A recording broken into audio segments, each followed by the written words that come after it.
Let me bring my Truly ski a little closer. Come closer. Come closer.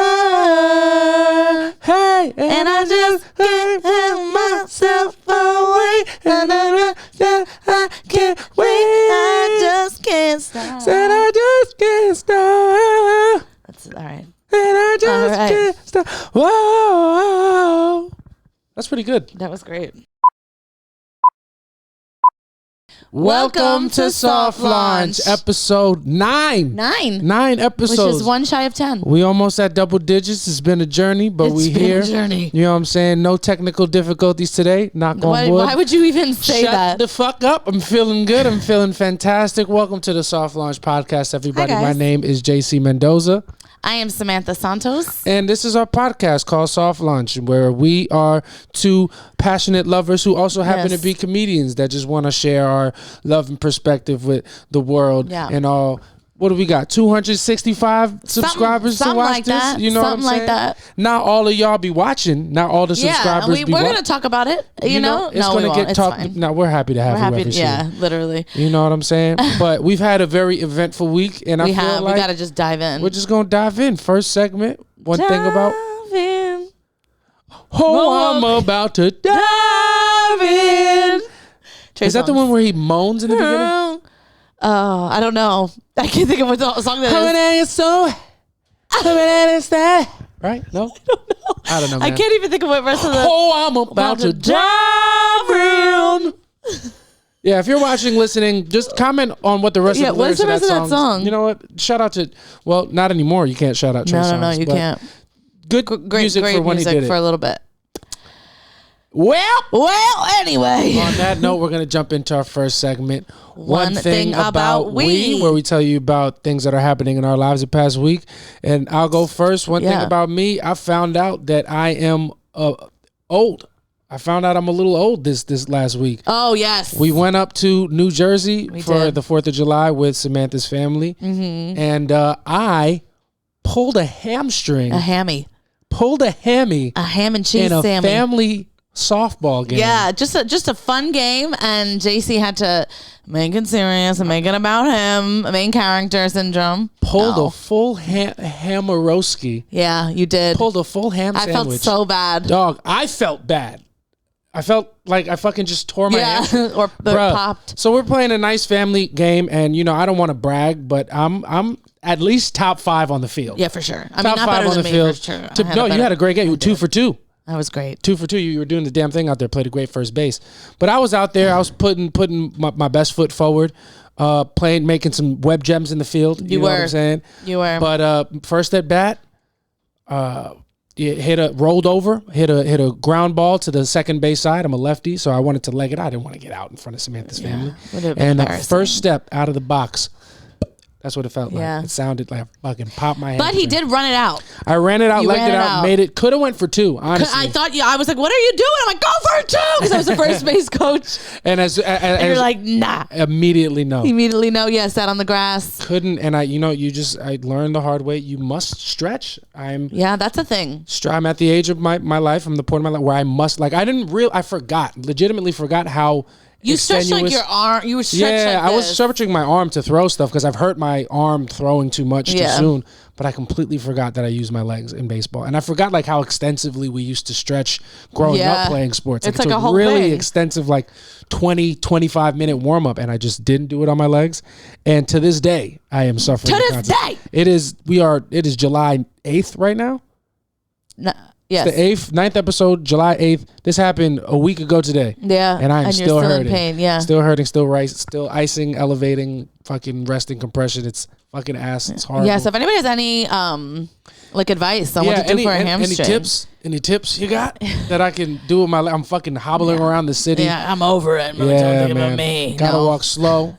But I feel like I'm at the part of the injury where I'm limping, but it's like a swagful limp. You know what I'm saying? It's better than it was. I'm doing a Cato Mate. Yeah. It was last weekend though, besides your hamstring, it was I feel like our first holiday weekend where I felt like a normal person. Like we did a barbecue. We did barbecues at my family house on Saturday. Then we did a barbecue at your mom's house. Yeah. We brought Monroe. Your nephew KJ was there. So fucking cute.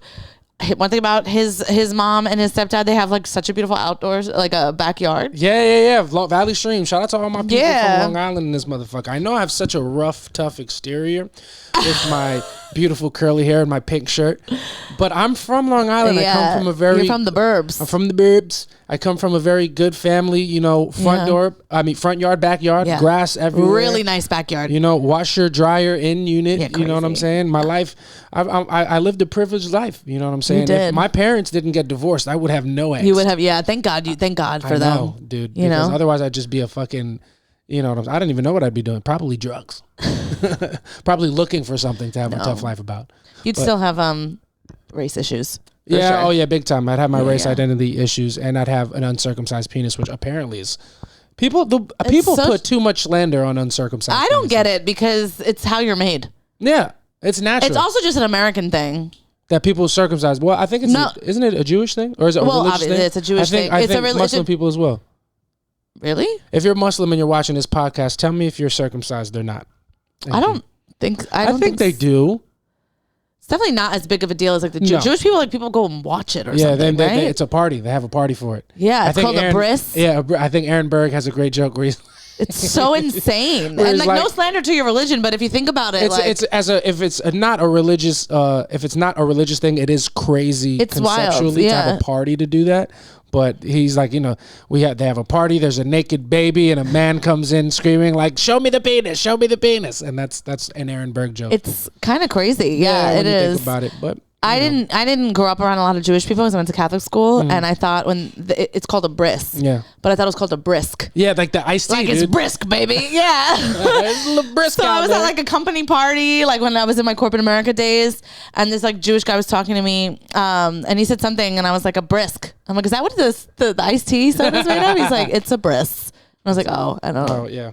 Couldn't be. Yeah, I don't know the spiritual significance of it, but if you're Jewish and you're watching this, please feel free to let me know what's the big deal with circumcision. I'm glad you guys have a thing that you guys are proud of and you love to do to yourselves and each other. But I would like to know love that you mutilate children. Hey, just kidding.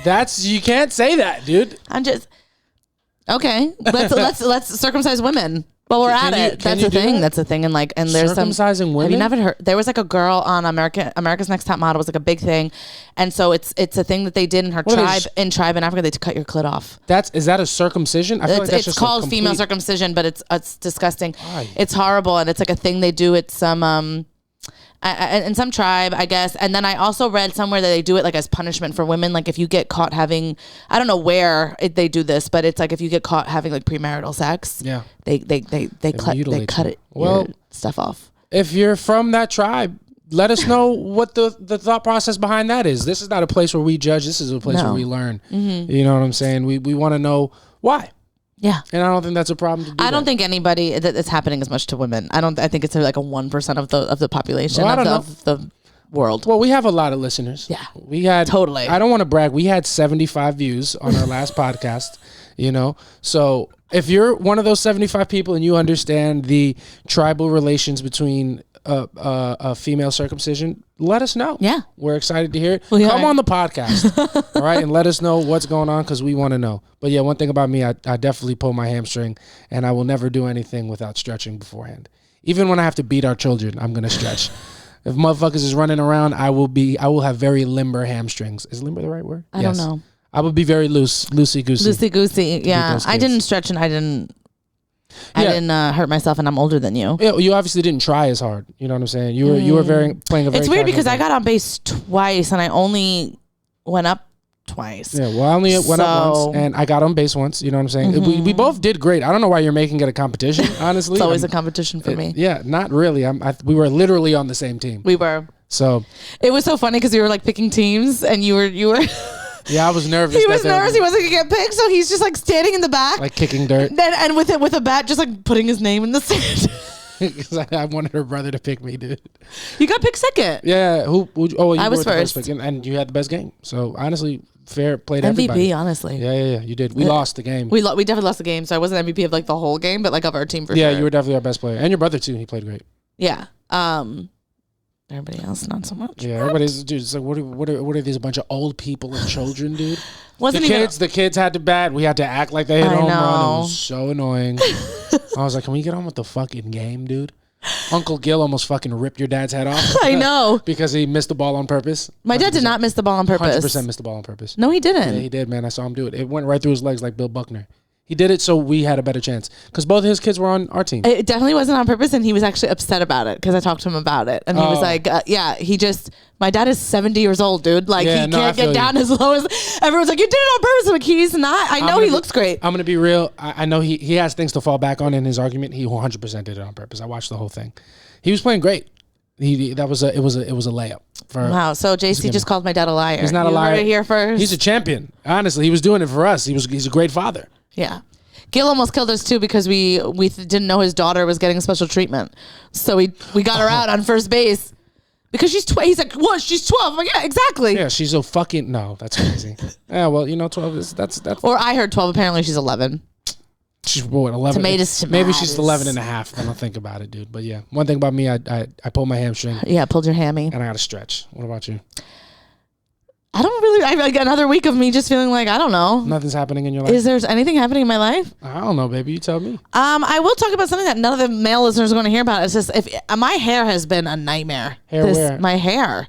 Oh yeah, you're on your I can't get it to look good in this weather, and it's driving. It's honestly driving me insane, and I don't talk about it a lot, but it's all I'm thinking about all day long. And it's got to be tough for you because you're a hairstylist. You went to school for it, and then you got to wake up and look over at me, my hair is unbelievable right now. It is as good as it's ever been. I just got a great haircut.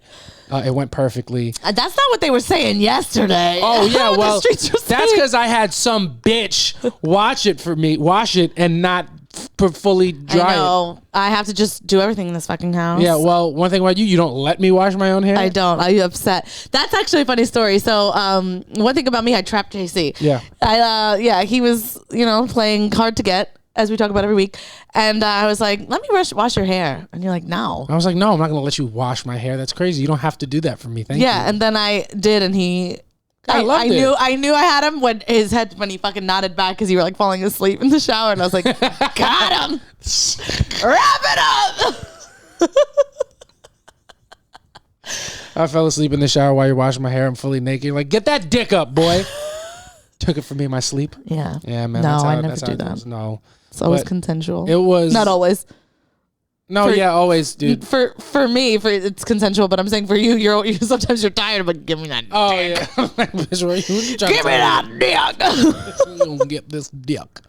Nah, man. But, it's frustrating for her because you're in a transitional place with your products. You're trying new products out. It's that my favorite product got discontinued and my hair cannot handle. So anyway, I bought a new. My hair does well with caviar apparently because I'm that bitch, But the caviar shit I used to use is discontinued. So I just got a new, more expensive one. If it doesn't work, I'm gonna fucking lose it. Yeah, and it's great because the new products that she bought for herself, she's using on my hair. Yeah, and it's working. I bought a bunch better of stuff. Than anything I've ever used. Yeah, everyone was like, I looked at it online and they said for my type of hair to buy this product, not the caviar product, another product. Spent like $125 on products, and my hair has never looked worse. Mm-hmm. And then I did it on JC's hair, and it's never looked better. Yeah, we have you need moisture, and I need protein. You know what? Some of us are just champions, and I don't have the best hamstrings, but I have the best hair strands, and that's okay. Yeah, we all do different things well. Yeah, you play softball and I look good. You play softball, I'm a bad bitch. He's gonna be in the front. You're gonna be in the front dressed to the nines, like they do for basketball, like the girls. Next year, I'm not gonna pull up. I'm not gonna play. I'm just gonna have orange slices for everybody. You're just gonna have a BBL all of a sudden. Just BBL, mad fucking long acrylic nails. Yeah, y'all want orange? I'm just y'all good. Y'all good. All right. I'm not even gonna be paying attention. I'm just gonna be gossiping about your titis. With your other titis. Oh, but all my titis were like texting me the next day asking how JC was. I'm like, all right. Oh, mijo, did you stretch? Did you stretch? No, yeah, it was. You gotta stretch. I'm like, yeah, I know.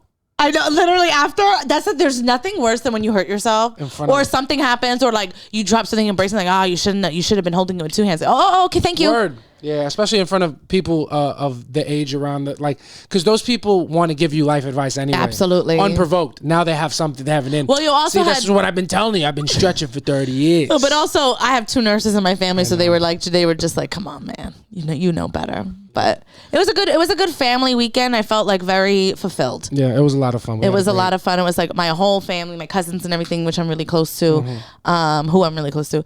And good time with your family. Got some sister time in.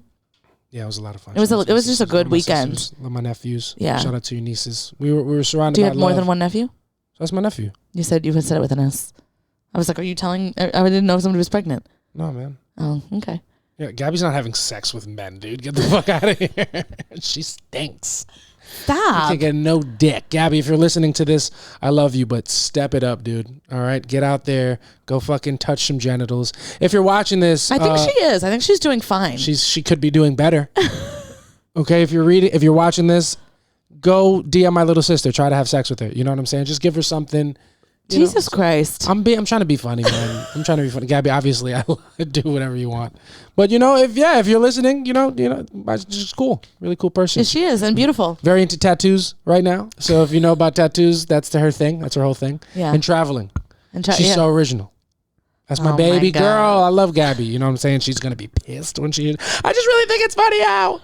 Oh my God, you're so dumb. Yeah. I'm not even gonna touch on this. No, that's my young queen. She's a good kid. She's great. Good kid, great woman, great person. Yeah, she's not a kid, she's a woman. Yeah, great person. Yeah. Yeah, that's what I'm saying. It sounds like you're trying to get me out of trouble. But the thing is, you can't be in trouble if you're making fun of somebody who you genuinely don't respect. Oh my God. I'm done. Kidding. Shout out to my sisters, my entire family. Love y'all. Yeah, it was a really fun time. I met your grandma. Yeah, you did. My Puerto Rican grandma. She was very fun. I liked her a lot. Yeah, she says very reckless things in a very sweet way. So sweet. She's like, oh, how's your friend, the gay one? And I'm like, Grandma, what? I think my favorite part was there was a part where we were all sitting at the table eating, and then like Emmett fell asleep with KJ, and then your grandma went over there and napped with KJ too. But then like I thought she was sleeping, and I looked over and she was sitting up just with Monroe. Yeah, just having a moment with Monroe with her. She's a good pup. She's a very, very sweet lady. Shout out to my grandma. Yeah. You know what I'm saying? It's a fun time. That's one thing about us is we had a great family filled weekend. Yeah. Full of love and fun and family. Then we had to go back to work. Well, you didn't, but I did. Yeah, I can't relate. You know what I'm saying? But anyway, we got a lot of real shit to cover. So we're gonna jump into a segment that we haven't done in a while called Aight So Boom. You know what I'm saying? Where we're gonna talk about all the fun things that have been happening in pop culture. What a week! It's been a week, man, and we got a lot to cover. And the first thing I think we should start is at Keke Palmer. Oh, of course. Let's start at Keke Palmer, man. Keke Palmer, who I feel like is my friend. Yeah. You know what I mean? And her man. Yeah.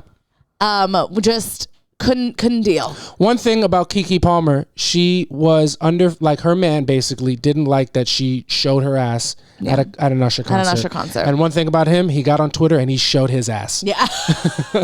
He absolutely pulled his pants did. down, showed the world that he's a fucking lame. Yeah. And he cannot handle it. You know what I'm saying? And for me, it's like, listen, if I'm wearing something that you don't like and you want to talk to me about it, I'm open to it. Doesn't mean I have to listen, but I mean I will listen, but it doesn't mean I have to change. Yes. And he could have had that conversation with his girl. He could have. And he decided to take that shit to Twitter. You could tell that they probably had to talk about it. They did. And she was just like, boy, I don't care. Yeah, 100%. And she's like, baby, I'm making the money. And he thought I'm making the decisions. And he thought Twitter was going to have his back, and they did not. They did not. Not even his own brother. But low key, I don't know if you've been checking Twitter the last couple of days. The tides have been turning a little bit in his favor. When they saw the video of her, right? Keke watching him Keke watching Usher. So basically, Keke Palmer went to a Usher concert in Las Vegas, right? That's where he's having his residency. It was in Las Vegas. He has a residency there. So Keke's watching him. He's taking his shirt off, giving the whole Usher experience. Usher, one of the greatest R&B artists of all time, if not the greatest. You know what I'm saying? Oh, relax. I said, if not. Okay. One of the, if not. All right? That's not a controversial statement. Usher's one of the GOATs. It's just a crazy thing to say while R. Kelly's still alive. You know what I'm saying? What are you doing today? You're out of it. You think me talking about my little sister is crazy. You bordered a lot of bad lines. Well, all 75 people are not going to... We're going to get 74 this week. Nah, man. But Keke Palmer went to the Usher concert. She recorded him on stage doing, I think, Superstar, and he had his shirt off. Yeah. Hot, and then she's just watching like. I think for me, watching that was not because gagged. Her reaction didn't seem like she was doing it over him without a shirt on. It looked like she's just like, this motherfucker's playing all the hits. You know what I mean? Like, for me, it wasn't like a damn kind of thing with her mouth open. It was like, this motherfucker is playing all the hits. I don't know. It's also at the same breath Usher performing. It's him as an artist. Yeah. You know what I mean? It's different if he was like, they were having a pool party and she was doing that. It's like he's on stage performing. He's an artist mode. Yeah. You know, so I don't know. And let's be real, man. Usher, incredible artist. It's not like he's like well, you know what? Let me not speak for you.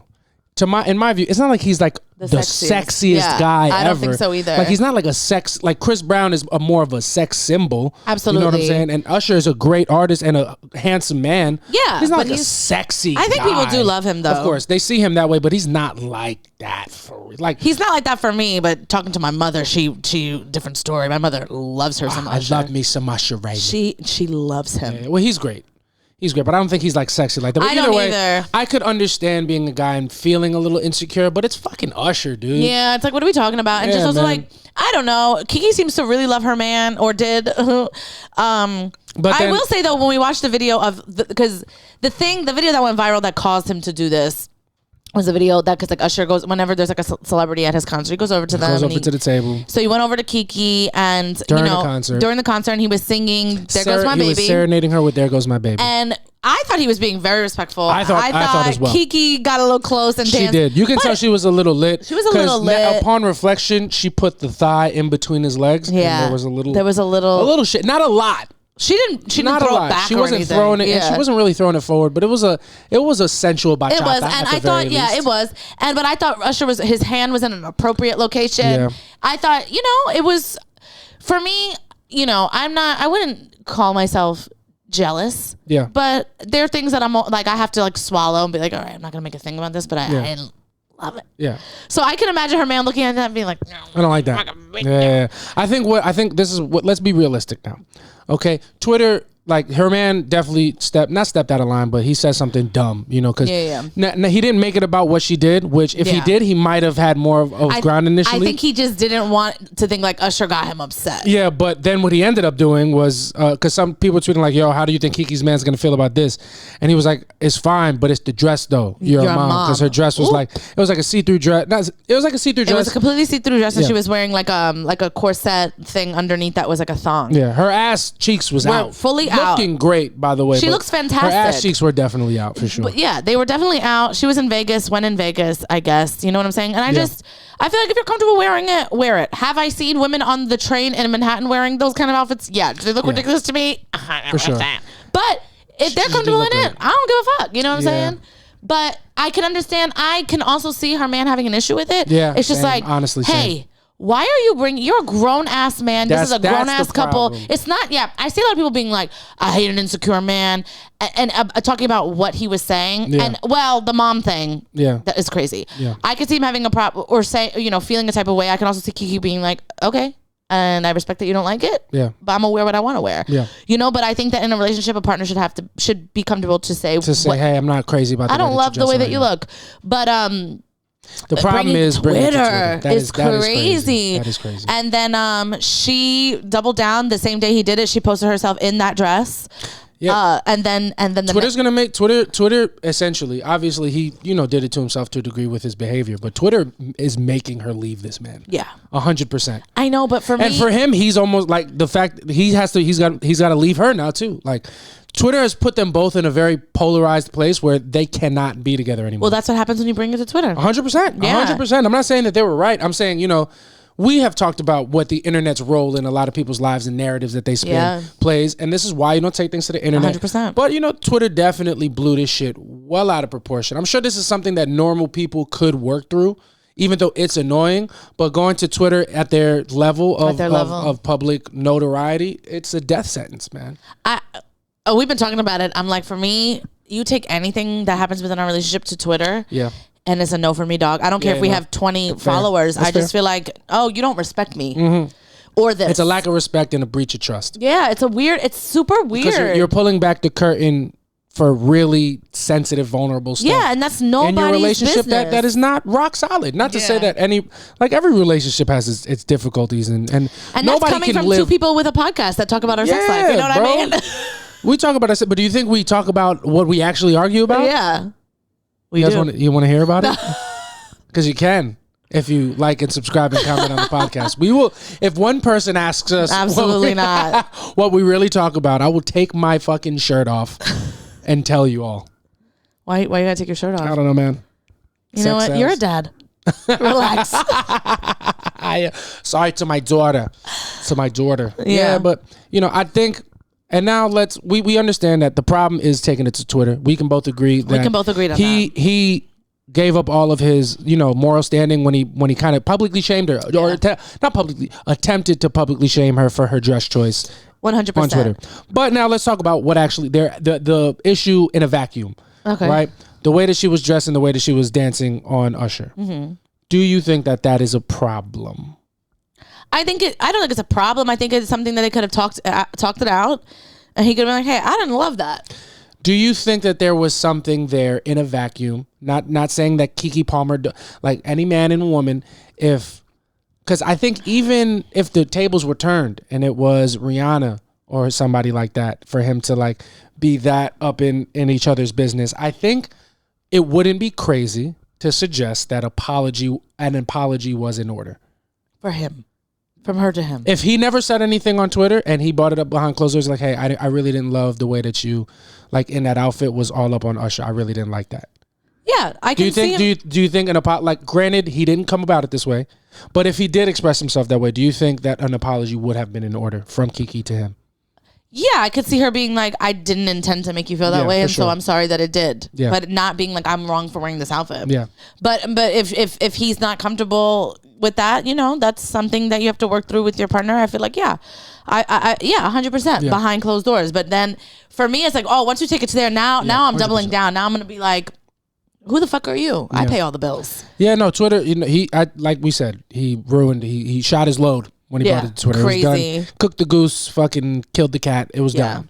But, it's not great. It's not great for him. And then it's also like, I'm also saying like, you don't pay the bills, and that stuff doesn't even matter in real life until you pull some shit like this. And it's like, all right. Now let me bring up lady of the house. He's just sitting at home. So people on Twitter was just giving it to him. Oh my God, like not on Keke Palmer's internet. Do you think, and I think it's okay if there is, right? Do you think there is a double standard when it comes to the way we speak about men when they are not the breadwinner? 100%. Yeah. And I think it's okay that there is, because we don't have to like be so, sensitive of men's feelings. Like there's a place to acknowledge them. But I think, if the shoe was on the other foot, they would never come at Keke for being poor. No, not at all. Or not even poor, just not the breadwinner. I don't know that that's necessarily true. Yeah, you're probably right. That's probably there a lot of women get a lot of slander for just being gold digger. Like exactly. Yeah, you're right. I think that no one has ever said. To be honest, he was getting great press for being so supportive of her and all these different things. Yeah. So I think people were just like it's fine to be that guy. You know what I mean? Keke's having her moment, and it's like, hey, you're not that guy. Yeah. And that's fine, but play your position. Yeah, play your role. You know what I mean? And it's be a supportive partner. Be a supportive partner. Keke's arguably hold it down. Yeah, but arguably this is like Keke's her moment. Yeah. She's really cooking. Having an amazing moment. She's everywhere. You can't go a day without seeing Keke. And she's great. You're right. And she's put in the work. Yep. So it's her time. And I was telling you that maybe the week before this whole thing happened, in my head it was like, this guy's going to do something because it's so difficult for men to play the back seat. You know what I mean? Like, I don't think all the time, but I think because he has nothing going for him. Mm-hmm. Like, I was telling you, I'm like, if it was his brother, because his brother played Dro on Insecure, if you didn't know that, it'd be like, yeah, you know what? You're having your moment, Keke, but like, I had a moment, you know, and I'm probably going to have another one. But this guy ain't got nothing going for him. No. So it's like, it must be difficult for him, especially because the way people look at, like, men are supposed to be the provider and all this different stuff. Stupid. It's a shame because, it was his own ego, because I don't think anybody was giving him shit for it. You know what I'm saying? At all. The internet was on his side. Yes. And before he opened his mouth. When she first came out after having a baby, she was wearing this like leopard print thing. Yep. And everyone was like, God damn, Keke's body. And then he videoed her like clapping her cheeks together in that outfit and being like, I did this. Yeah. I think it was a combination of the outfit and the way that she was. Not to say that there was anything wrong with the outfit. I could also understand a person being uncomfortable with their partner dressing that way, but like we said, it has to be handled behind the closed doors. But I think that combination with Usher, it's like, bro, do you respect me at all? I'm not saying he was right to go on Twitter because he was wrong. It's crazy. But it's not a crazy thing to feel the type of way about, I think, from his end. I don't think so either. Yeah. That wasn't even like, for me, was never the argument. Yeah. 100%. I was just like, I'm just cannot. Yeah. Because I did see a lot of people just being like, oh, insecure men always trying to want to dress women a certain way. And it's like, it's not that. It's not that. I can understand you having what I will not get behind is being like, you're a mom. You a mom. Now relax. Now it's like, come on, bro. Yeah, now you're trying to mom shame me. Like, I'm not allowed to be sexy. You think you're coming from some moral high ground where you... No, you don't. He was just being... it's a shame. He was just being a fucking hater, man. He was being a hater to his girl, which happens all too often. It sucks because it's not even his sentiment. Obviously, the your mom is a little bit too far. And even if he said that behind closed doors, it would be like... Come on, motherfucker. Like, now you're taking it too far. But to bring it up in public, that's just hater shit. And, it's okay to not play the background, but, like, it's okay to be the supporting character. Let your girl be the main character, especially if she actually is. Man. She is, and she's majorly the main. And one thing about you, your time might come. You know what I'm saying? Yeah. But men, in general, have a hard time dealing with that. Just like with Candy and Todd, I'm sure they go through that stuff like that. That's Real Housewives of Atlanta. But Todd plays a role. He plays it well. And he plays it well. And his time will come, man. His time will come, 100%. But also, have you ever had a partner go to social media? Yes. While you're together? 100%. No. Mm-hmm. Yeah, everything. Everything that happened. She wouldn't like say names or like come at me specifically, but like she would like put out subliminals, like not subliminals, but like hypotheticals. Like if you and your man argued about this or what, or like I think this and somebody else thinks this, who's right? And like, yeah, 100%.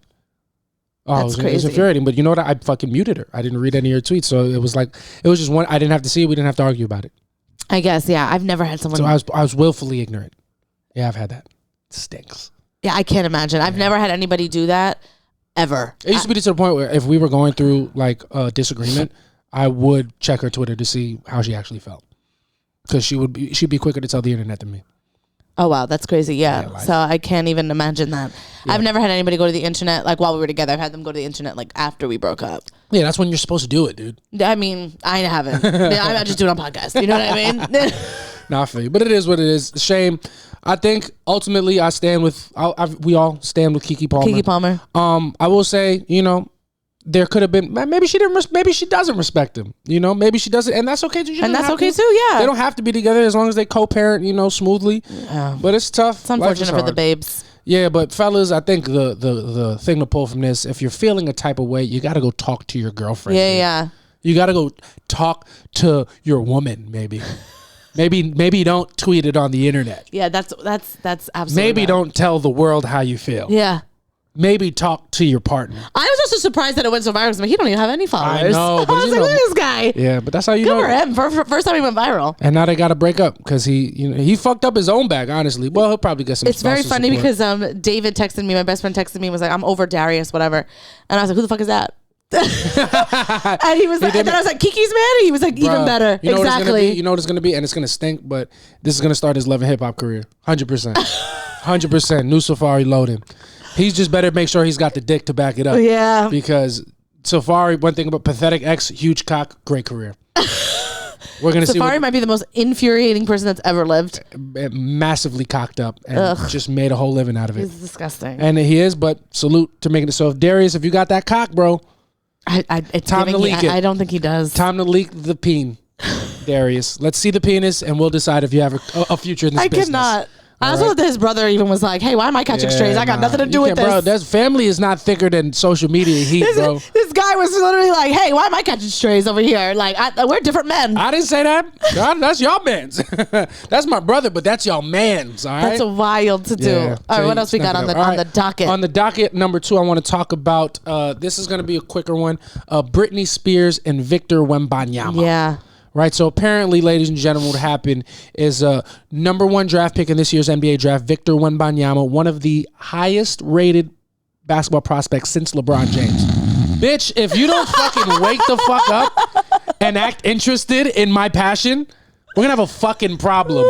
You're gonna get a lot of fucking threads speaking very negatively about your whole fucking attitude. All right, I watch Bravo. It's great. All right, you know what else is great? No, fuck off. You know what else is great? Basketball. All right, Grown like basketball. Men, you love basketball. All right, that's what you do. You love it. fucking, it's great. It's dramatic and it's great. Fine, I'll go dance on Carmelo Anthony. Fine. All right. Well, just make sure that I can be there too, and fucking get tickets for all of us. All right. Fuck. God damn it. Don't do that. I love you. I'm sorry for raising my voice. You were rude. You were rude. A little rude. It's called a joke, my love. No, but not around your stuff. I don't joke like that. Oh my God. And I never did. I was almost on board from day one as soon as you brought the reality show stuff up. Okay. I apologize. Thank you, baby. Sluts. No, so Victor Wembanyama and Brittany, come on. Go ahead. Victor Wembanyama and Britney Spears apparently got into a small dust up, not with each other, but their entourages. They apparently, what happened was Britney Spears saw Victor Wembanyama at a party. She doesn't know who he is. What she said is that she recognized that it was Victor Wembanyama and she is a fan. So she went up to him and tried to get an autograph or a picture. I can't remember which of the two. And in her pursuit to do it, reached out to grab him. And as soon as she reached out, this is her story. She was struck across the face, fell to the ground, glasses fell off, and, then got up and was going to say that she pressed charges. Whereas Victor Wembanyama, maintained that he didn't know who anybody was, didn't see anything happen, but his security was just protecting him from being touched by a random person, which they're hired to do.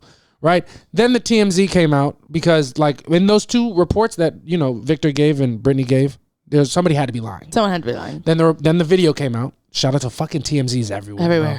Like CCTV, they're like Big Brother. It's crazy. They have eyes on everything. Well, I don't think it's them. I think people send videos that they take. Yeah, no, it's not just TMZ. They send it, but like if TMZ ends up owning the video, they always do. Yeah. Jesus Christ, dude, they must pay well for videos like that.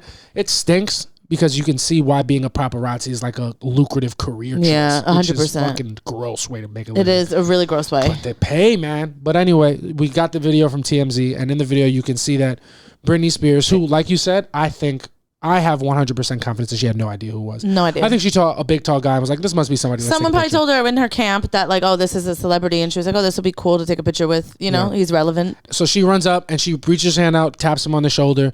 And then when his security's trying to move her hand, they accidentally followed through on her face. And it was the security guard, you can just see the arm was like moving like this.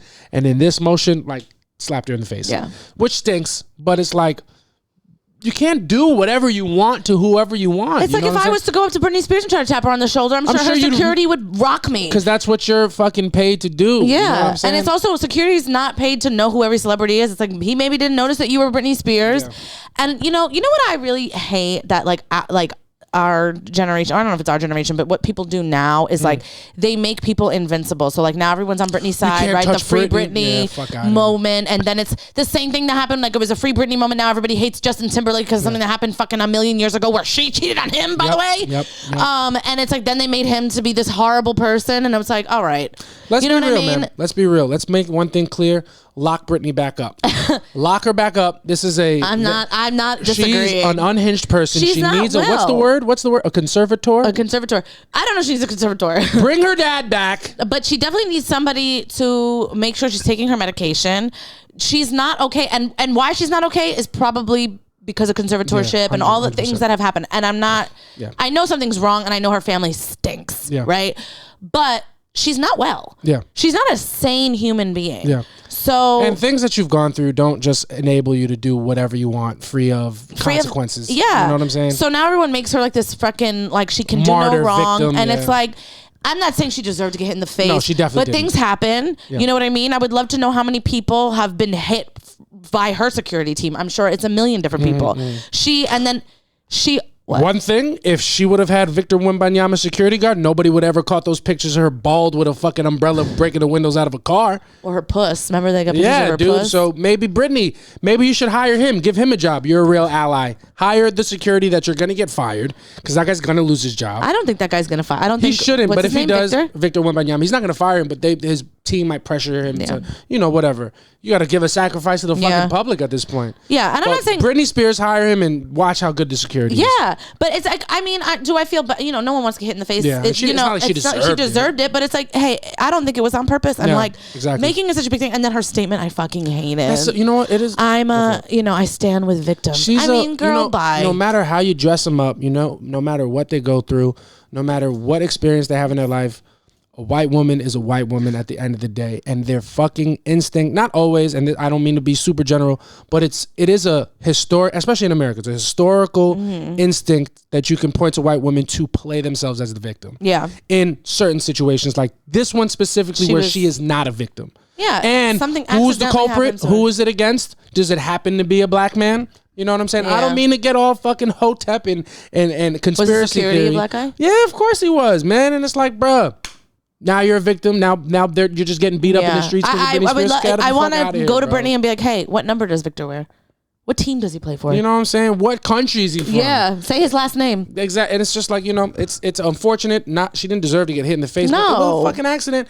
And you can't just run up on people who are fucking millionaires anymore. I'm like, listen, it's unfortunate. It happened. Move on. Why is everybody making...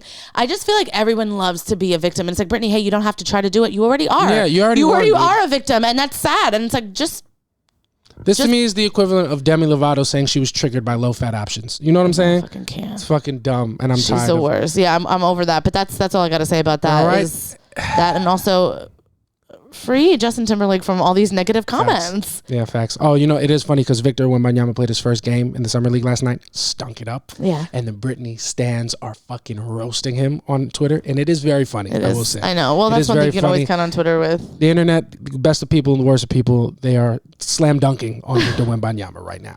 All right, and the last thing that I wanted to bring up for our one thing, not our one thing, our Aight So Boom, is in recent social media news, famous podcaster Adam22, who I have told Samantha. Oh, yes. I was like, I don't know who you're talking about. So basically, a podcaster porn star couple, right? They have a very famous podcast. Like he has it's called No Jumper. It's like a super famous like pop culture podcast where a bunch of rappers and shit stop by and blah, blah, blah. It's big. It's a very big podcast. And him and his girl, who her name is Lena the Plug, they do porn together, right? They sell their own porn that they make with each other. They have a podcast together where they have interviews like this with porn star women, and they have sex with them, and it's a whole thing. It's like a little industry that they got going on. Okay. And recently, they got married like about a year ago. She had her first baby maybe a year ago. Like they got married and had a baby recently. Okay. And she also within the last 2 weeks shot her first adult film with a different male than her husband. Okay, so she's never. So anytime they have people on their podcast, just a never. Woman. Okay, just a woman, and she's never shot with another guy. I don't think. I'm not a fucking coxman. Yeah. I don't know everything about there, but this is the first time that she's shot since they're married with another guy. And the guy that they shot with is a gentleman by the name of Jason Love. Mm-hmm. Very large black man. Mm-hmm. From what I've seen, I'm very familiar with his game. Large penis that gets the job done. I showed Samantha the penis. I don't think she gets the reference of how big of a person he is to his penis, because I think his penis looks proportional to his body, but on his body it doesn't look huge, but it's a pretty big dick, man. I can say that confidently. You're not allowed to whatever that dick, because I have a penis as well, and it is nowhere near as big as Jason Love's penis. Not even close. Okay. So you can't just dismiss it like it's not big, because it is. All right, that's just a fact. Yeah, but what I just want to say. Okay, go continue. I'll tell you why I'm saying it. Well, because we watched like a little thing where she's like, I was sore for a couple of days. I'm like, girl, bye. It's not that big. Baby, I showed you. She had a baby. Yeah. You know what I'm saying? Like, girl, if you don't shut your fucking mouth. I don't know how it is to be a woman and get penetrated by an above average size penis. You know what I'm saying? So I can't. I'm just gonna take. Well, guess who is? No, just kidding.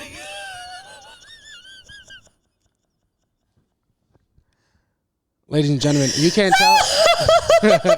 You can't tell because I'm smiling, but my heart is broken right now. I'm just joking. I'm just joking. You're joking. And this is always the fucking problem, honestly.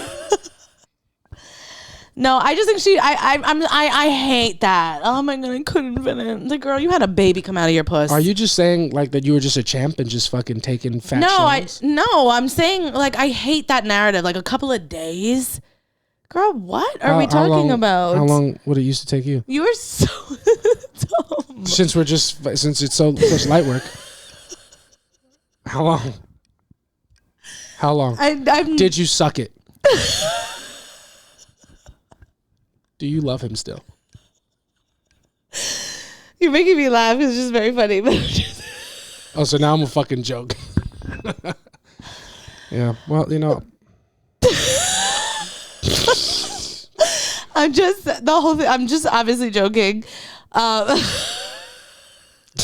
It's starting to feel disrespectful. I'm not gonna lie to you. It's starting to feel You're just making me laugh. But what I'm saying is I think she's overdoing it. Like I hate that oversell. I think she's playing it up. I feel I don't like when people are like, because I also think that because he's a black man and they're like, oh, this guy with the big cock, and it's like, but to be fair, outside of his race, it's just a big. He does have a big dick. No, it's not a small dick. It's bigger than average. But it's like when you described it, I thought it was gonna be like an arm. Yeah, and then I saw, I was like, oh, yeah, it's got to be from 9 to 11 inches. That's a big dick. It's not baby. an 11 inch. It's from 9 to 11. One of the. It's not like a fucking 7, dude. It's like an 8.5. You don't know this porn star the way. You just showed me his dick. Yeah, a picture. You've never seen it work, dude. Let me All right, see so it. we'll watch it. But you can't just fucking make these statements about huge dicks, dude. Oh, you should have showed me a better picture. Well, I didn't know you wanted to sit and watch the video. We're gonna have a real conversation about it. I want to be fully informed. Right. I just feel like she's lying about being sore for a few days. I also feel like, damn, that makes your man. It's like, what does your man have? No dick? No, I mean, but everybody knows he's got a regular dick. You know what I'm saying? His dick is pretty average, regular dick for her husband. I just think she's lying, but I don't know. I haven't seen them because they haven't released it yet, right? I think it's out, but it's only on OnlyFans. Oh. If you have a link to that video, send it to Samantha and I for research purposes. Yeah. You know what I'm saying? But yeah, so basically he let his wife have sex with another woman. They filmed another man. They filmed it. Now the internet has been on his ass. But he's been handling it like a champ. On his ass about what? Like, you gonna let your wife fuck another guy on? Because it's like, you know, because she lets her man fuck another woman. I know, but his podcast is like more toxic masculinity kind of. Not like Andrew Tate, but he's like, you know, he's a macho man kind of a little bit. But in it's not really very liberal because he's let his wife have sex with another guy. Yeah, I mean, if we're gonna have another woman, the memes have been very funny, but the internet's been giving it to him. It's becoming so big that it's even on my algorithm. Yeah, because I was like, who are these people? And I was like, oh, this is who you're talking about. Yeah, bro. I had no idea who they were. What a really unique concept to a podcast, though, because you really don't ever. I mean, good for them. They've found a very niche thing that people are not doing. Yeah, my favorite thing about the podcast is skipping over the interview part, just getting to get to the fucking. So it's in their podcast. When those videos come up on the websites that I look at for porn, they have the whole interview, and I always skip. I'm gonna watch the fucking interview. I don't even like the guy. Yes, I watch porn. I don't know, a couple weeks ago, a couple days ago. What time is it? A couple hours ago. Remember when you took a shower? Kidding, baby. We took a shower. Oh yeah, we took showers together. But what's been your porn search as of recent? You know, I'm a page surfer. I don't seek anything. I just take what was there. Oh, this looks interesting. Tab. And so I get down. So you watch multiple different ones? Yeah, a couple. Yeah, I open a bunch of tabs. I watch like 5 minutes of each one. Are you phone or laptop? Laptop if I have it. Yeah. Wow. Yeah. Feels dirty to me. On a laptop? Yeah. It is a lot of setup. It just feels crazy to me. But it's almost nice for me because I don't have to look at myself, jerk myself. You know what I'm saying? Because it's happening behind the laptop. I put it on my stomach. I put it on my chest. I put a pillow. Then put it on my chest. I just pictured you just sitting like here and sitting up. No, I'm sitting. No, that's crazy. I'm sitting on my back. Right, I have a pillow on my chest and a laptop on the pillow for radiation purposes. I don't want to get to my chest. And then I'm scrolling with this hand. Do you do it on private? Yeah, incognito. Yeah. You have to. Yeah, you're a gentleman. I'm a scholar. We do our podcast on this laptop, Samantha. That's disgusting. I can't. It's humiliating. Have you ever because I do it. I don't ever use a laptop. I've used my phone, and sometimes I'll open up my private shit, and then it'll be still open. It's not who I am anymore. You know? Yeah. Oh, it's so gross. Yeah. 19 tabs. Yeah, it happens a lot. That's so funny. Yeah, man, it'd be like that. You know what I'm saying? But life is life, and how do you feel about watching your partner have sex with somebody else? No, right? I feel like eventually, maybe in time. Yeah. If we plan, we plan to be in this for the long haul, maybe. Yeah. But I'm super possessive. Yeah, I've never felt that way. Like, yo, I need to watch you with somebody else. Yeah, I feel like it would really upset me. I feel like I'd be like, so mad. Yeah. I feel like it would end up with me fighting her. Really? Yeah, like I'd be like, get the fuck off. That'd be kind of hot though. No, it wouldn't be, because I'd be upset. Yeah. I don't know, like at this point in my life, you know what I mean? Maybe this podcast will turn to something new at some point. But hard launch. in the future. That's going to be the name of our podcast when we. That's what I'm saying. When we start fucking other people. But no, I don't think I can. We've talked about like having a threesome, and I'm always just like, you cannot know her name. Yeah. You can't look at her in the eyes.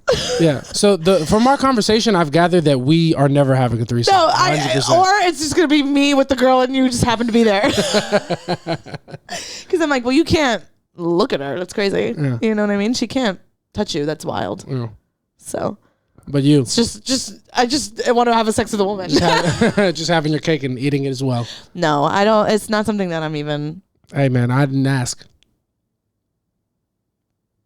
That you wouldn't hate it. No, I mean, you want to fuck other people. No, well, dealing with fucking Big Cock McGee over here. Oh my god, I was so joking. Is this microphone giving you PTSD? This is a pretty. God. We're off the rails. We're off the rails, and this is insanity. Look how wide this is. This is no joke. This is I Jason. Can't even wrap my hand around. This is what that guy's penis looks like. Not like a microphone, but this is probably closer to size and probably longer. It's a massive cock, man. The length is not that big, but the girth is insanity. Yeah, no, that's what I'm saying, dude. Yeah. Yeah. All right. Well, then, I mean, you showed. I am going off the reference of the photo that you showed me. Let's go off the reference of the microphones in a face. Yeah, that's big. This would be hurt. This would hurt. Yeah, I don't think that she'd be sore for fucking days. I think she's had a child. Yeah, no, that's true. Do you know what I mean? I hate that. I've been around a lot of girls in my life that they're like, oh my God, and I was sore for 2 weeks. Bitch, bye. A vagina is literally made to stretch and come back. You know what I mean? I hate that. It's like, my pussy's so tight. And fuck, girl, I think that's... What are we doing? Because y'all know we're insecure. We can't take it. Yeah, but it's like, which is fine. But it's like, I've heard girls say that in a room full of other women, and we're all like, okay. Yeah. You know, it's just like when there's so many girls that'll be like Larsa Pippen, like, oh my God, I fuck my man 4 times a day. I'm like, if you don't start telling the truth, what are you talking about? Did you see the TMZ asked Michael Jordan if he approved of Larsa Pippen and Scotty? And Larsa Pippen and Marcus. And he said no. He was like, no, of course not. And then that's when we're like, is he a good? Is Michael Jordan not approving of his son Marcus with his ex-teammate Scotty's ex-wife? Is him not approving of that relationship? Does that make him a bad father or a great friend? A great friend. He's a great buddy. Or he's just an honest dad. Yeah. You know what I mean? I mean, again, you shouldn't be talking to TMZ about your family stuff, but I mean, they just yelled it out, and he was just he laughed first. He was like, no. It is absolutely wild. It's ridiculous and it's horrible. Did you see the video of them that was today? Like he was smoking hookah out of her breasts. I hate her so much. Yeah, they're both disgusting. She's just got nothing. She's a loser. She has no personality. She can't make any emotion with her face. I don't think she's hot. Yeah. Like, I'm just like, everything about you is not real. You are not even close to the same person you used to be. No. And then you lie about your ass. You lie about everything. You fuck Scotty 4 times a day for your entire marriage. Yeah, that's you're putting in the 100,000s of times. Yeah. And it's just like... And she had the opportunity to be like, no, I'm obviously, I'm overdoing it, but I'm saying I fuck my husband a lot.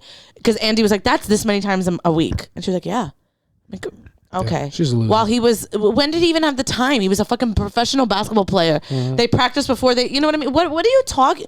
Unless Scotty is a 1 minute man and you were just fucking him 1 minute, 1 minute, 1 minute, 1 minute, then that's the only thing that makes sense. And you also had they have 1 million kids. Yeah. So, where did you find the time in between taking care of these children? Fucking her on the delivery bed. It's just so dumb. I can't. I hate that. That is a big thing. And not like with your close friends, but if you ever hang around, if I'm hanging around girls I barely know and they're girls like to do that, they'll be like, not me. I suck my man's dick every day. Yeah. And it's like, yeah, he wakes up, nut. Brushes his teeth, nut. Stroke the shaft, lick the gravy. I don't know, dude. But yeah, a lot of girls will do that. I'm like, if we're not being, you know what I mean? Yeah, if we're not going to be honest, we're not going to be friends. Yeah, and it's also just, but it's like, come on. It's a real life, you know what I mean? That's not happening. Yeah. Unless you're my neighbor. Oh, yeah. The guy across the hall? There used to be a person across the hall. I don't know what was going on there. But this guy would leave and this girl would rip his pants off and just suck his dick. Yeah, and you would just watch. And I would just watch. Yeah. I was in a loveless relationship, a sexless relationship, so I would be like, go to sleep, I'm going to be out here. And then you'd be like, oh my God, I can't. Shut the lights off. I'm not even kidding. I know. That's exactly. All the lights off so they couldn't see me, and then I would just sit there and watch people fuck. And then you watch them fuck, and you'd be like, oh my God, this is disgusting. Also, please don't arrest me. They had their blinds open. They wanted me to watch. You'd be like, oh my God, I can't watch this anymore. Let me turn on Bridgerton, and then go watch them fuck. I was single then. Yeah. Bridgerton was huge for me. Yeah. You could tell because it was such softcore porn. Yeah. And I was that he's hot. Yeah, but I don't care about him at all because his time has passed. Yeah, he's off the show now. Yeah, it doesn't matter to me. Well, what can you do? That's going to do it for our Aight So Boom. You know what I'm saying? We covered a lot of topics. And before we get out to our last segment. We'll just do it. You want to? Well, I want to do the plugs first. I like we did it format. Last time. Yeah, because maybe now the girlies leave because the girlies might leave because we're not talking about Bravo. Exactly. So before we get into our final segment, we're gonna do some plugs real quick. Yes. All right, you want to start, baby? Yes. You guys know where to find me on Instagram, Twitter, TikTok, and now Threads. Yes. Make Me Laugh Sam. We have our soft launch show on July 29th at 5 p.m. Saturday at the Stand. Yep. Buy tickets. Promo code Monroe. I also have 23 and 1 on July 25th at 9 p.m. at the Stand. Yep. Just come through. It's going to be a great time. I'm also going to be at Union Hall on July 15th, which I'm really excited about. So you can get tickets to that sandwich comedy. Shout out to Gastor. Yes. Shout out to Gastor Almonte. And that's pretty much it. That's where you can find me. I'll be at the comedy shop like every fucking weekend. So come see me there. Same. Be at this comedy shop at the Stand every Friday, Saturday, midnight. Come to Midnight Fresh. I'm always hosting. Samantha's always with me. Got some of the best comics in New York City on that show. That's at the Stand at midnight, Friday and Saturday. Also, the soft launch show. I got Brownish coming up at the illustrious New York Comedy Club on the 23rd. That is a Sunday at 8 p.m. Yes. Always some of my favorite Black, Brown, Latino comics on that show as well. Shout out to Eric Rivera. And that's pretty much it. Soft launch always coming at you I know we've been a little in and out. It's been tough. We transitioning from her laptop to my laptop. It's been a thing. But we figured it out. We figured it out. Every episode will be coming out every Wednesday midnight. All right. So be ready for that. And now to end the show, we'd like to talk about the shows that we are watching with each other, with you guys. We usually do Bravo. We've been taking a little break from it because we're not crazy about this season of Atlanta. We haven't finished Martha's Vineyard. We saw 7 of 8 episodes. We still don't watch the finale. Oh my God, we haven't. So we're probably going to have that done within the next couple weeks.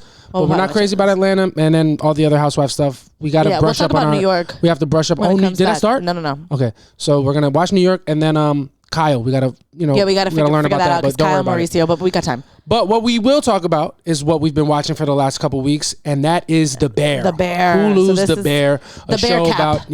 The Bear Cap now. Not the Bravo Cap. We're at The Bear Cap. And it is a show on Hulu. If you don't watch it, please do. We're going to talk about it at length, so there will be spoilers. But even if you hear the spoilers, it's still a great show to watch. It is one of my favorite shows that we've watched. Yes, it's about long story short, it's about a restaurant in Chicago and the people who run it. It's an amazing show, right? Samantha and I finished season 1 in our last Bear Cap. Yeah. And now we are 7 episodes down. 7 episodes down into season 2. We literally just watched it before we filmed this pod, and that episode was. We'll start from the beginning. I want to say that my friends have been having an argument whether they think The Bear has the potential to be one of the greatest shows of all time, right? And a couple of my friends said no. A couple of my friends said yes. They think the 30-minute format is tough because like a lot of historically great shows are hour long. Mm-hmm. But after watching the last 2 episodes, episodes 6 and 7, it is. Easily. I don't think time has anything to do with it. Insecure is one of my favorite shows. That's what I thought too. Done. I mean, I think it's one of the best shows written, and it's a half hour. And she almost never did an hour episode. It's just when you get into other shows like The Wire, which is Sopranos, Wire, Succession, Breaking Bad. Like these shows are like so much is baked into one episode, so you're just getting more story. But also, Sex and the City was considered one of the best shows. Also, half an hour. Yeah. Well, I think it's this version of, you don't have to compare The Wire to fucking Sex and the City. They're both on HBO, but they're different shows. You know I'm saying as no, not you. I'm just saying shows. Like great shows. You can have great hour-long shows and great 30-minute shows. I think what makes this show so great is that it is a half an hour and it covers so much. It's so good. There's no like fat on the bone. You know what I mean? Like I hate watching. No fat, but a lot of fact. A lot of fact on the bone. Yes, but I feel like sometimes our shows, like they'll be. If there's 8 episodes in a season, 1 episode, you didn't need it. Yeah. And I just feel like with it being half an hour format, I'm like, it is everything that you need in that half an hour. That's very true. It's so good. It's packed with like so much shit. That's true. In that half an hour. I love it. I think the show is so good. I think it shows just like, it's dysfunctional. Yeah. It's super dysfunctional, but there's so much love there. Yeah. And it is a beautiful thing to watch because it's deep too, man. Yeah, it's super deep and it's for me, sometimes like I like watching shows that feel more real, and this, a lot of people have dysfunction in their families, but you still love them. You still wanna, like for this, it's like Carmi was killing it in New York and like being a chef, and it's like, but he comes back to this like shithole and like this crazy dysfunctional thing they got going, and he never once is like, I'm gonna fire everybody and start new. He's like, I'm gonna make it work with these people because this is what it's about. And I love that. I just feel like it's rooted in reality. It's a really great show. I think something about shows that we forget when we watch them, because you watch like Breaking Bad and The Wire, these are great shows, and sometimes it's easy to put those well above shows like The Bear, because you know it's less, the stakes aren't as high, you know, it's a more grounded in reality show.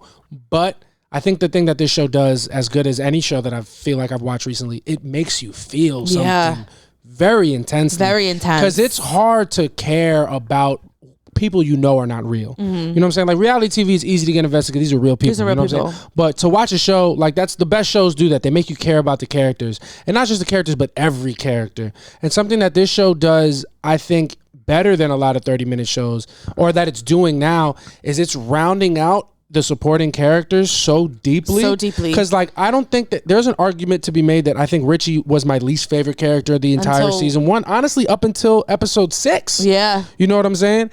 Where they're back at you get the family flashback, and then you get his episode Forks, which is was really great, incredible. It was incredible. Made me cry. It did me too. So good. And Richie is, which not hard for me. No, easy for me too. But you still got to do it. I'm a person. I like a redemption arc, but like I won't buy into it just because it's a redemption arc. Yeah. And Richie is the most hateable character in the show. 100%. And they gave you these moments in season 1 where you know he's a scumbag, but you're like, it's fucking Richie though. Yeah. And to do that over a show, and especially with a white dude who's in a situation where you know he's probably racist, like it's easy to hate this guy and just write him off. Yeah, it's so easy because he's been a nightmare. I can't remember the actor's name, but he's a great actor, performing incredible, and then the writing behind his character is just it's so good. It's just so good. And then you got to meet like the family episode, Christmas episode was, oh my god, how good was that? It took us like 2 days to get through it because it gave me a little bit of anxiety. And but the performances all around. Jamie Lee Curtis, Odenkirk, Bob Odenkirk. Yeah, that was the uncle, the one who's like, throw the fucking fork. Yeah, Lee. Yeah. Oh my god, so good. John Mulaney, dude. Yeah, John Mulaney was great. Sarah Paulson. It was Frank Bernthal, the dude who fucking John Bernthal, excuse me, the guy who played Mikey. Oh, I don't know his actor. name, yeah. but he looks like he's Ben Affleck in like Incognito. You know what I mean? He does, bro. It's just the performances in the show are just fucking incredible. Even Tiff, what's her name? Jillian. I don't know her name, but I know her from the show Love. Yeah. on Netflix. Yeah. Gillibrand. I don't know, but Gillian Jacobs. I thought it was super because you hear about Tiff. Yeah. Through Richie, right? Richie's ex-wife. He makes her sound like the worst person alive. You're my bitch. Yeah, and then you meet her and you're like, oh, she's sweet. She's sweet. I'm sure she's had her moments, but like, you know, you're just like, these are two people that loved each other. They just couldn't make it work. You can tell he's Richie, a mess. He was punching well above his weight. Like, well above it. Too good for him. Yeah, and at that point of his life. And I think he knew it, and I think he knows it. Yeah. Because in this episode about his life, you know, she calls him and she says that she's got engaged, and I think he's just like, yeah, of course. You know, for me, the way I took it, he's like, of course you are. You know what I mean? Like, you're amazing. And it was, for me, I don't know how you took it, but like, she's nervous to tell him, it looks like, and she's crying a little bit. And I think she has a great deal of love for him. And I think that she was like, at another time in our lives or in another world, this could have worked. I think they really, like, because she tells him on the phone, I love you. Like, she loves him. It's just like, this is not, you know, this is never going to work. For me watching it, I'm sure there is love there, but for me watching it, because this is how I feel when I watch Richie, it's like, oh my God, this guy is, for all his efforts, he's a pathetic guy. Yeah. He's a fuck up of a dude. He can't get it right. And it's like almost in his nature to not have it figured out. Yeah. So like, I think for her, she knows obviously where she's at is much better. But it like it breaks her heart in a way that's like, yo, I feel bad for this guy. Maybe, yeah. Not pity. Like there's love there. Like feel bad. Like, yo, I genuinely like I feel bad that we can't do this because you fucked it up. That's what I mean. I think she's like in another world. And you can hear it in his voice when he picks up that he's like, you know, he called her a couple episodes before from jail. You know what I'm saying? Yeah. It's like he just can't get a fucking break. He can't. Man. He cannot get a break. And he says it, I don't know, earlier in this season or season 1, where he's like, they should call me Richie Bad News. Every time I call her is with bad news. And you can see it in the flashback episode, like he's telling her that he's excited about, like he oversold the job because he just wants to tell her things that are going to make her believe in him. But he doesn't. And she's pregnant in that episode, so I think he's just kind of like, we're having a baby. I don't want you to be nervous that I'm not ready for this. And but to be honest, I think what's been consistent, what you see from Richie, is he's a good dad. Yeah. He's a good dad, which is honestly, he's a dick on. He's just a very rough around the edges. His heart isn't terrible, but he's just fucking. I think he's just been dealt really bad cards, and I think he's always thinking that people are trying to fuck him over, and I think that was really apparent in the last episode that we watched. That was his episode Forks. Because he assumes Carmi sent him to do this because Carmi's trying to get rid of him because he was being annoying and while they're trying to fix up the place. Richie said that he felt like Carmi was trying to embarrass him. Like, you want to send me to the best restaurant in the world so I can show my ass. Yeah. And these people can make fun of me. And it's not like that. I think he's just always assuming. And I know a lot of people like that. I think that's what makes Richie redeemable. Is like, we all know that person. What they did was they took what they did with Tina in that one episode where she was being a real fucking asshole to Sid, and then by the end you see, oh my god, she's just insecure, and this little show of love, or not even this little show of respect, because I think respect was a big theme of that episode. Like that's respect was the word that made Richie like tap it in the first place. Exactly. I could do respect. You know what I'm saying? So once Tina was showed that respect from Sid, you saw how it changed her life. Like now she is killing it in culinary school. She's doing new things. She's taking new challenges. She's becoming a sous chef. Like her whole life changed by being shown respect by Sydney. And that was a small version of what I think we're seeing with Richie. Like, you're seeing how obviously he's a more fucked up person, so it's taken way more love and more care and more respect. But like, you see that once he buys into the fact that people believe in him and they want him there, he's not just there because he's a fixture. I think for him, watching the restaurant change and the neighborhood change, he feels nervous because he only pulled value from being a fixture in this ecosystem. That's why ecosystem was his whole thing. But now you're seeing that, no, man, we don't care about the system. We care about you. Exactly. You know, we think that you have something to bring any system. And I think for him, he felt like he was only going to be good in that environment at the beef. At the beef. And like, that's why he keeps wearing the shirt and stuff. And then it's like, you saw him really thrive when they put him on the floor in the restaurant, and he's like with the customers, how's everybody feeling? Like, you don't need these aren't your people, but you're still killing it because you are a people person. And that's what at the end of the episode you find out that's what Carmi told. He's like, he's great with people, and I think he just doesn't believe in himself. And it's just such a great episode. You just really see him be vulnerable. You know, and a lot of people I've met in my life that are like, nah, fuck this. It's because it's an inside thing. They're trying to like tell you fuck you before you can tell them fuck you. And it's like, hey, not everybody's going to tell you that. You know what I mean? Not everybody wants you to fail. And a lot of people put up that wall because they think that that's what's happening. It was super great episode. I really loved it. Honestly, it's one of the most beautiful character turns I can remember. It was such a great episode. Just him buying into the restaurant, flourishing, having people see that he's really good, and then like just seeing him in the car. And this is my first thread. I was like, yo, like the Bears it made me cry to Taylor Swift. Like, do you know how hard that is for a not white person to do? It's a love story. And he's just like, yo, he's just fully, he's feeling it. And I was so happy for him. I was too. Oh, it's beautiful. Like, he's been talking about purpose all season. And he just found it. And he found it. It was really a beautiful thing. It was really beautiful. I think my favorite part with him was, I think it was a couple episodes ago, he's dropping his daughter off and he's like, you know I love you, right? She's like, yeah, daddy. And then he's like, babe, you know I love Taylor Swift too. I just wanted to listen to something different today. I couldn't fucking handle it. It was so cute. Like, it's so funny. Beautiful. Just a really good show. And I think that feeling that I got from episode 8, just watching this character art, if a show can do that, there's no reason why it can't be one of the greatest shows. Yeah, it's gonna win a bunch of awards, and it should. And like the performances, the cameo actors that they're getting, like even the last episode was fucking, what's their name? Olivia Colman, who was a fucking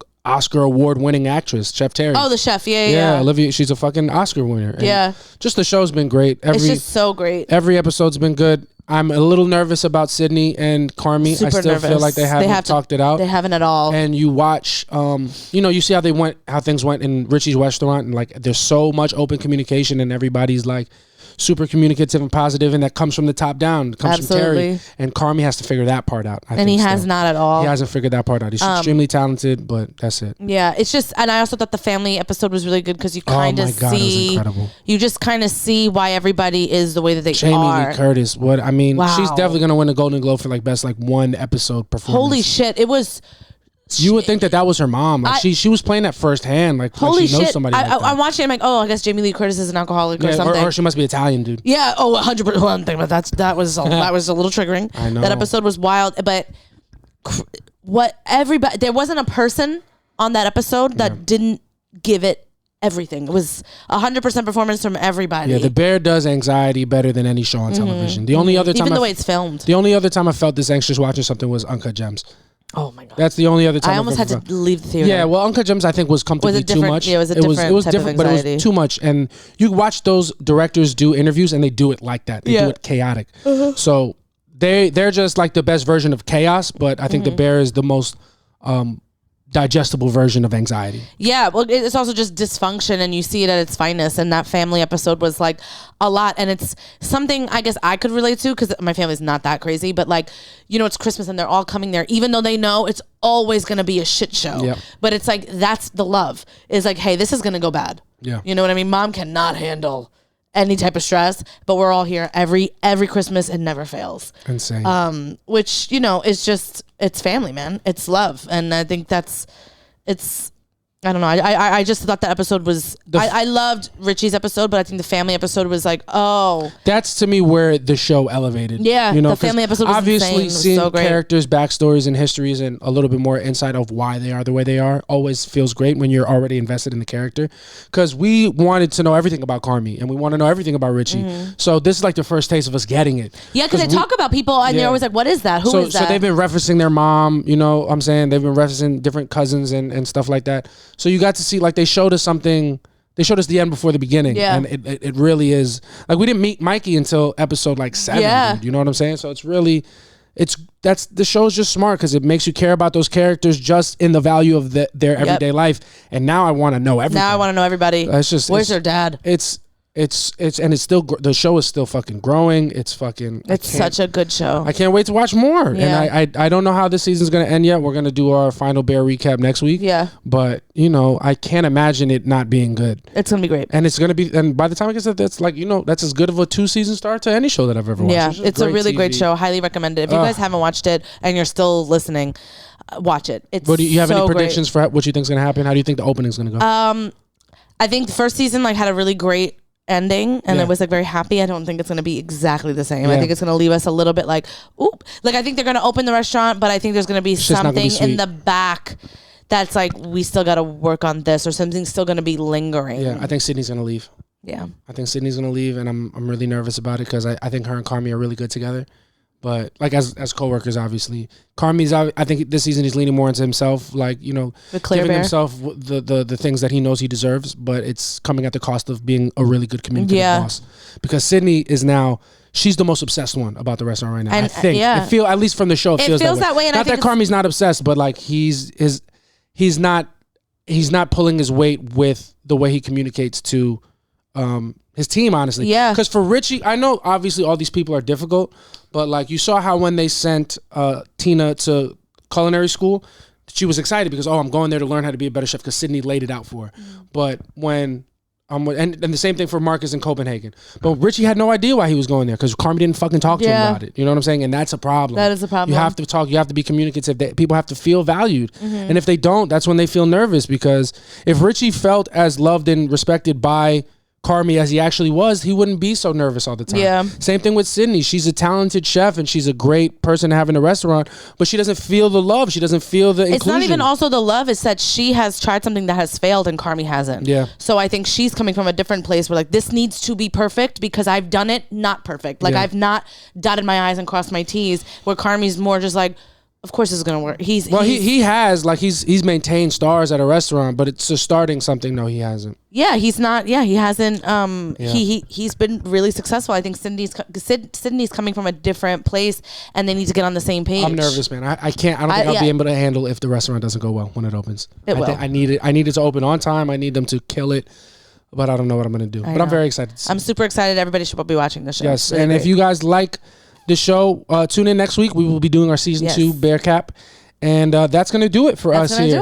Episode 9. Yes, thank you so much to my queen. Yes. Shout out to everybody. Remember, if you like the pod, please like, subscribe, comment. Joe, drive those engagements. Let's push us in the algorithm. We need that shit. We need it. All right, we posting the reels. We doing it. And we doing it. We're doing it all for us, man. We don't want to work anymore, but we need your help. Yeah, we do.